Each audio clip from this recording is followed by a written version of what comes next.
Okay, good day again. Welcome, algebra and problem solving students. Now we're still on factorization, and we're going to continue with other types of factorization. Now we're still factorizing algebraic expressions. We haven't started equations. We're still on expressions.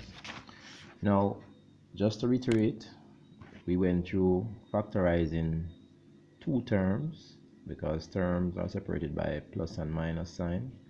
So this is one term, or once it's in the form of a product or quotient, it's just one term. So two term, we went through two term, but we learned how to find the highest common factor for the number. Then we check our letters to see what's common on both sides or any one sides. And we check our powers, and the root of that is the lowest power. Then we did three term, which is done the same as two term factorizing. We factorize three terms, all right? And then we did four term, which is called factorizing by grouping in many texts or related literature in mathematics. So we learn how to do two term, three term, four term, and realize four term turns back into two term. And we always know that the powerhouse, the skills of integers, are important, and the laws of indices. So today we're going to move on to another type of factorization, which is called factorizing difference of squares, or difference of two squares. So let's work some examples. So let's murder the x as we usually do. So for example, we have x squared minus 25. We must observe our math. We are doing algebra. So when we observe, can we take 25 from x squared? It's not possible, because they are unlike terms. This is not substitution. We did not get the value for x, so we could not work it out to find a single value where we could have substituted something here. So we cannot subtract based on the operation sign. We cannot substitute a value to solve and find a single answer. Then the only next thing to do is to factorize, and that's how algebra operates. So know what you're doing. We cannot take away when you look at it. Two unlike. It's not substitution. We didn't get a value. So we become smart now and say I must factorize. Alright, while they say difference of two square, observe the operation sign. Another word for we could use sometimes in maths for subtraction or minus is difference. Two squares, they are saying that these two values, the variable here and the constant, there is a number that was squared to give us 25 and x squared. So what can we square to get 25? 5, because if I square 5, I'll get 25. What can I square? So you ask yourself, you realize that we cannot subtract. We see a subtraction between the terms. What can I square to get the constant? 5. If I have squared 5, I would have gotten 25. What can I square to get x squared? The only result for that is x. Therefore, the answer for this would be x minus 5 in bracket and x plus 5. And that's our factors. And if we work it, because we did distribution already, we get back this, because every math can work backwards to get back our original question. So this is the solution. So difference of two square, we check and realize we cannot subtract. We ask, what did we square to get 25? What did we square to get x squared? X. So the final answer is x minus 5, x plus 5. Simple as that. You can rework, because we did distributive property to get back. We check to see if you're correct. Let's go again. Y squared minus 1. When I observe my maths, I cannot take away. I cannot substitute nothing for y because it wasn't given. So I ask myself, what did I square to get 1? Is there something I can square to get 1? Yes, 1. 1 times 1, give me 1. What can I square to get y squared? Y, because if I square, y times y will give me y squared, so y. So then therefore my final answer is y minus 1 is one of the answer, and y plus 1. And again, if you distribute and clear the brackets, we'll get We check and see if we can get back that. Okay, let's go again, because sometimes we're used to things one way. Let's reverse and switch the variable on the other side. And you look at the maths, we're doing algebra because we're seeing letters. Can we take away? No, they're unlike. Substitute? No, because it's not substitution. So you ask yourself now, can I square a number to get this? Yes. 3. Can I square a letter to get this? Yes. M. So our answer may be 3 minus m and 3 plus m. Okay. Let's go again. Difference of two squares. So numbers come in beside the variable now. I can always step up a little notch. When I look at 36a squared minus 1, I cannot subtract because this is two unlike terms. They did not give me the value of a, so I can't work it out. So the only next thing I can do in mathematics is substitute it. Is factorize it, sorry. So ask yourself, what can I square to get 1? And when you observe the maths, you realize that if you observe, you realize in the questions, a square will always be over the letter. A square. At higher levels, the powers can increase. No? So we see the subtraction between the two terms, and the letter will have powers. And then you check if you can square to get the constant. So in this case, what can I square to get 1? 1. What can I square to get 36? 6. What can I square to get a square? A. So my final answer is 6a minus 1 and 6a plus 1. We can check, distribute or expand to see if we get back the same answer. Let's go again. Now if it's only variables, then you realize that both of them will be squared, or they can have higher powers that reach to higher levels. And we see our subtraction in the middle, then it's difference of two squares. So what can I square to get n square? N. What can I square to get m square? M. And our answer then will be m minus n in one bracket and m plus n. And that's basically it at this level for difference of two squares. Alright, let's move on to another type of factorization, which is a very powerful one in mathematics, and we'll go deeper into it. But remember, we're still factorizing expressions. The math, the questions are without equal signs. They are expressions, algebraic expressions. Alright, first thing we want to encourage our students to do is to observe. We don't just do maths and jump into maths. Observe. And we must understand rules, and notes is important. Because students think maths is just numbers and letters. Notes. Alright, so factorizing quadratic expression. This is a quadratic expression. The reason why it's called quadratic, because the highest power in this is a square. Because we have different levels of expressions, cubic, quintic, and so forth. So at this level we are doing quadratic. And why? Because the highest power in this expression is because of the 2. They call it quadratic. And we're doing it algebraically. Later on we'll do it graphically. We'll see how the graph will look. Now, it's in the form ax squared plus bx plus c. Okay, it's in the form ax squared plus bx plus c, where a, b, and c are constant. They are saying that a stands for something, b stands for something, and c stands for something. So I write it below it for you to see that the position c here, c is positive 2. It's in this form. B, so b is the constant, the coefficient beside the x. So b is beside the x in the form that is given the standard form. So b here is saying that b is 3. And a, remember, it's implied that there's a 1 beside the variable when there's no higher number from 2 going up. So a here is 1. So when they say it's in the form, we must observe a is always beside the x squared term, no matter if it mixed up and rearranged. But observe, this is the standard form how it should look. The x squared come first, then the x term, then the constant by itself. So you must set it in this form. Because sometimes they rearrange it and you looking at it and don't know what to do. Set it in the form, then you go ahead. Alright, so let's rewrite it here and go.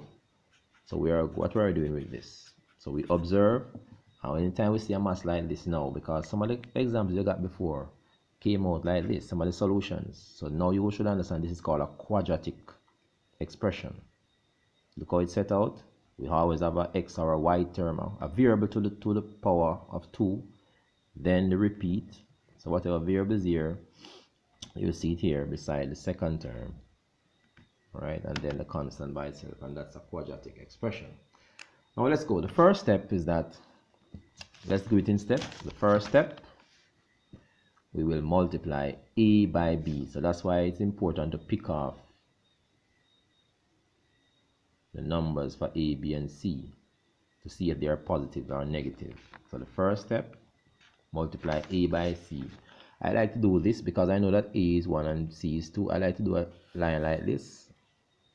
That means whatever is here times, because a times c. Alright? And 1 times 2, because a is 1 and c is 2, I will get 2. So that's the first step. Multiply a by c. Sorry. A by c. Alright?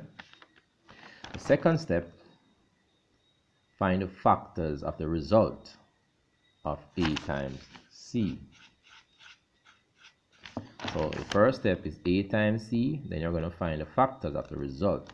So when I multiply a times c, I get 2, and then I need the factors, the second step, the factors of this. Alright? So what two numbers can I multiply to get 2? Only 1 and 2. Alright? Now, the third step, you're going to select 2 of the factors that can add to replace b. So you're going to rewrite b, because b is 3x. So you're going to select 2 of the factors. Because not all the time you're going to have only 2 factors. You might have a list of factors. Alright, and I'll show another example that we can add and replace it. So what we're saying, we're going to rewrite 3x in another way, which still means 3x. And we did that already when we were doing factorizing by grouping. So let's go again. So first we multiply a by c. I said you can do like this. You can just draw a line showing that it's a times c. Then put on our results.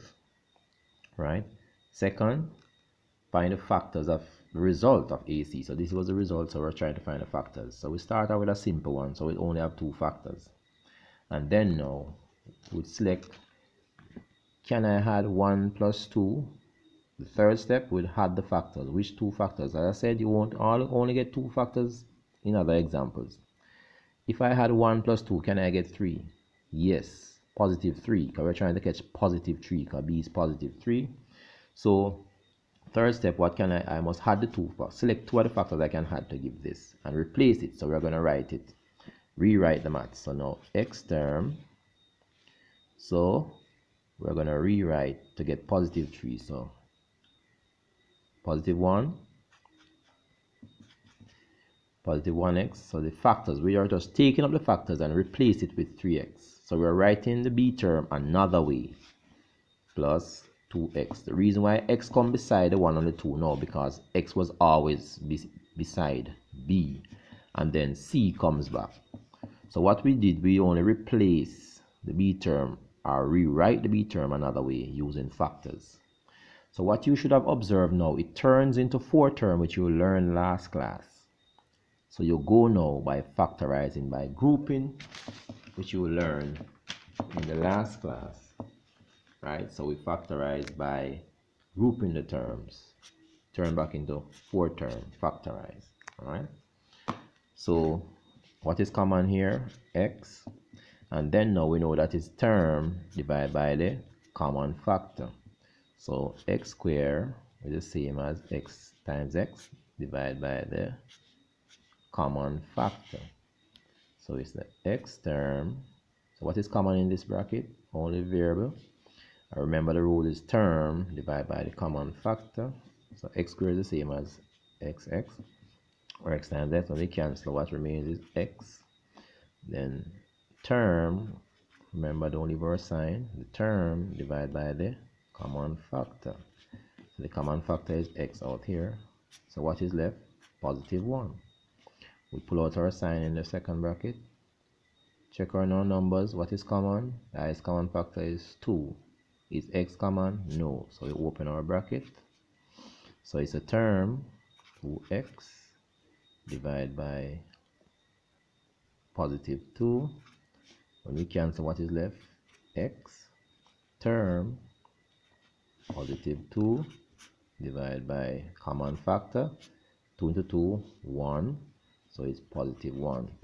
And we know that we are correct because we have gotten the same terms in the bracket, positive x plus 1 x plus 1. So the final step, what is in the bracket is one answer, and what is outside the bracket, x plus 2, fall in another bracket as another answer. And this is our solution set. So basically quadratic, first step, we multiply a by c, put on the result, find the factors, then we pick two of the factors we can replace for b, right? And then it turns into 4 term, which you learn already, and then we just factorize by grouping until we get our solution, which is 1 in the answer. Let's try another one.